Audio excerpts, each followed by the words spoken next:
I think it's sickening. We're not from this area, and I can't believe, I don't know, just seeing something like this walking down the sidewalk is scary. In front of the reflecting pool of the Capitol, the image of American torture made its way through the streets of the District of Columbia. From Guantanamo Bay to Washington, D.C., orange jumpsuits and black head covers make a slow, eerie walk past the United States Justice Department and towards the White House, symbolizing the 241 detainees who are still being held at Guantanamo Bay, the 59 who have been cleared for release, and the 5 who have died while in detention.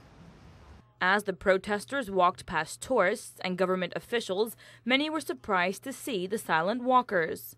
I think it should be brought to Washington, D.C. and probably to the public, because I think a lot of people don't know what's really happening. And so I think that my daughter and I were just visiting the White House and we were taken aback by what was happening. Let me tell you of this from the survivor's point of view. Torture is not in the past for the people who were tortured.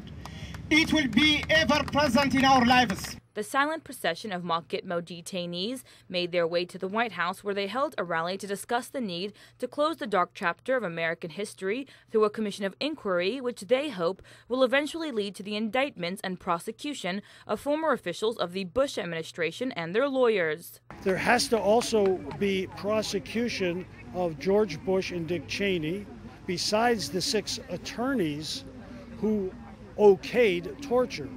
And anyone that's been following this issue knows that the torture was taking place before the legal opinions came in. While Obama has signaled his opposition to torture, he still has continued some of the policies of the previous administration, i.e. reserving the right to hold people without charging them. And so one of the speakers here mentioned that we're worried about sort of creating mini Guantanamos, little pockets of prisons in the United States or holding cells where individuals are held without being charged for anything.